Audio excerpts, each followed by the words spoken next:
Good afternoon, everyone. My name is Dan, and I'm from Keiser University, here to talk to you about exercising in the heat, as well as the effects it has on your body. I will also talk about preparation before you work out, as well as during and after you exercise. I will also discuss signs and symptoms of heat illness and what to do if you or someone else begins to exhibit any of these signs. Thank you. I hope you enjoy.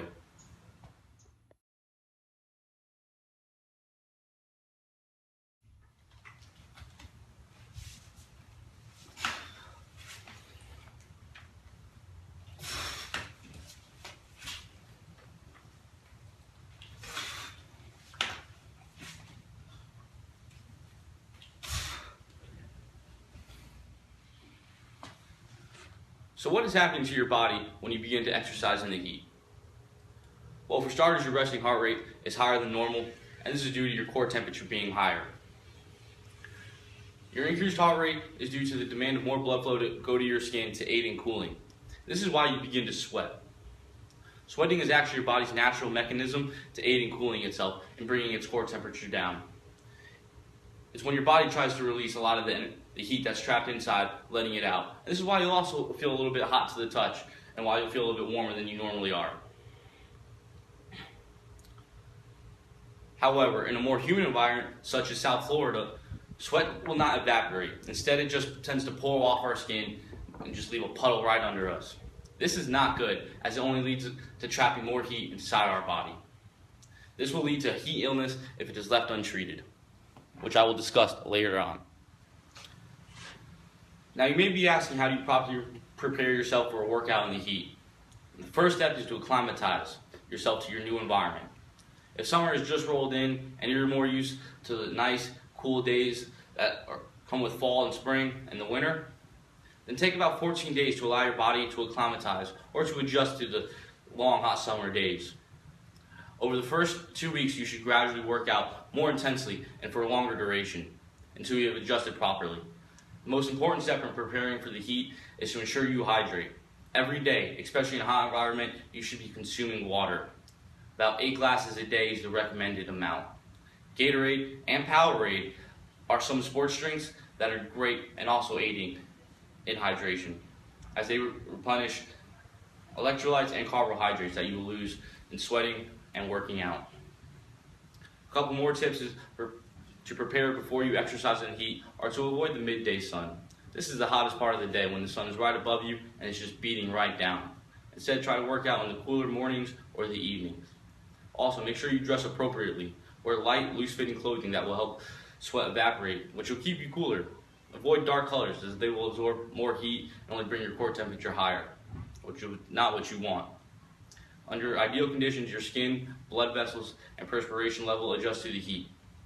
However, these natural cooling systems the body has in place may fail if you're exposed to the heat for too long, if you sweat heavily, and if you're not properly hydrated. Heat-related illness can occur across a broad spectrum, occurring anywhere from minor cramps to something a lot more threatening known as heat stroke, which I will get into briefly. Pick it up. Let's go.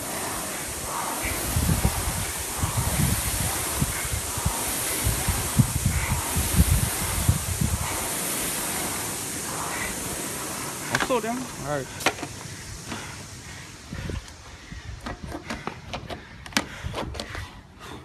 How you feeling? Tired. Feeling good. Let's go. Do those burpees.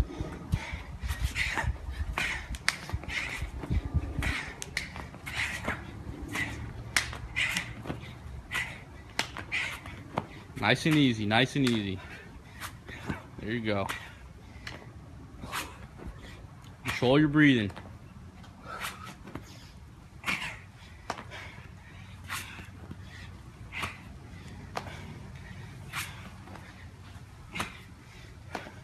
Keep going, come on.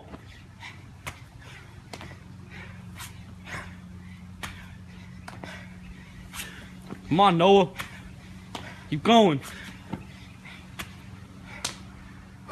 Right down to those sit-ups. Nice and easy, nice and easy.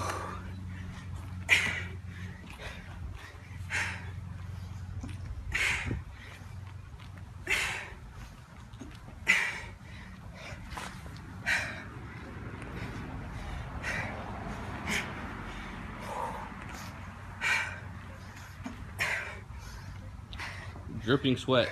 Not good.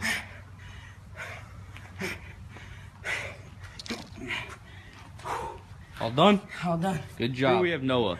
Say hi, Noah. How y'all doing? Noah just finished an intense workout. So he's drinking some Gatorade to refuel on those electrolytes and carbohydrates that he lost. Trying to rehydrate himself, get himself all the tools he needs to succeed. He also didn't wait till the hottest time of the day. Right now, the sun's going down and it's nice and cool. The sun's not right above us, beating down, making Noah sweat and get dehydrated and work a whole lot more than he needs to. He's also wearing loose-fitting clothing. That's to help absorb some of that sweat, help him stay nice and cool. Nothing too tight, nothing too baggy. Noah came prepared. So now I have mentioned some heat illnesses that can occur during workout. Now let me go over those heat illnesses. We have heat cramps, heat exhaustion, and heat stroke. Heat cramps is just the beginning of all of them. If left untreated, heat cramps will eventually turn to heat exhaustion, which will turn to heat stroke, which is life-threatening if left untreated. Okay? Now some signs of heat cramps are just some painful muscle contractions. I'm sure we've all experienced some type of cramp or another. However, these may tend to be a little bit more painful than your normal cramp. They may also be firm to the touch. Also, your body temperature may be normal, which is 98.6 degrees Fahrenheit. For heat exhaustion, your body temperature can raise anywhere from 99 degrees all the way up to 140 degrees Fahrenheit. All right? Some signs and symptoms that go along with heat exhaustion are nausea, vomiting, headache, weakness, as well as some cold and clammy hands. Okay? Just kind of like when you have the fever, similar to that. If left untreated, heat exhaustion will definitely lead to heat stroke, which is life-threatening. All right? With heat stroke, your body temperature is above 104 degrees Fahrenheit. Your skin may be hot, but your body may stop sweating to help cool itself. You may become confused, irritable, and you also may experience some heart rhythm problems, dizziness, nausea, and some visual problems as well. If you experience any of these symptoms for heat stroke, heat exhaustion, even heat cramps, stop exercising immediately and seek medical attention to prevent further damage to your brain and your organs, and even death. So what should you do if you or someone else develops signs or symptoms of heat illness? At the first signs of any heat illness, which would be the intense muscle cramps, you should stop exercising immediately and get out of the heat. Find a cool, shaded area or go indoors. If possible, have someone stay and monitor your condition. Next thing you should do is remove any extra clothing or sports equipment you have on. If possible, wet down your body with cool water. You may also place a cool wet towel or some ice packs on your neck, forehead, and underneath your arms. You can also spray yourself down with water from a hose or a shower. Most importantly, you must replace lost fluids and avoid dehydration. Drink water or sports drinks such as Gatorade or Powerade to help replenish those lost electrolytes and carbohydrates. If your body temperature is above 140 degrees Fahrenheit, you need to seek immediate medical attention to avoid any further brain damage and prevent any further organ failure. So today we have discussed exercising in the heat. To review, we have discussed how exercising in the heat affects your body, how to properly prepare for exercising in the heat, as well as during and after your workout. Also, we went over what to do if you or someone else experience signs or symptoms of heat illness. Thank you guys. My name is Danny, and this is Noah.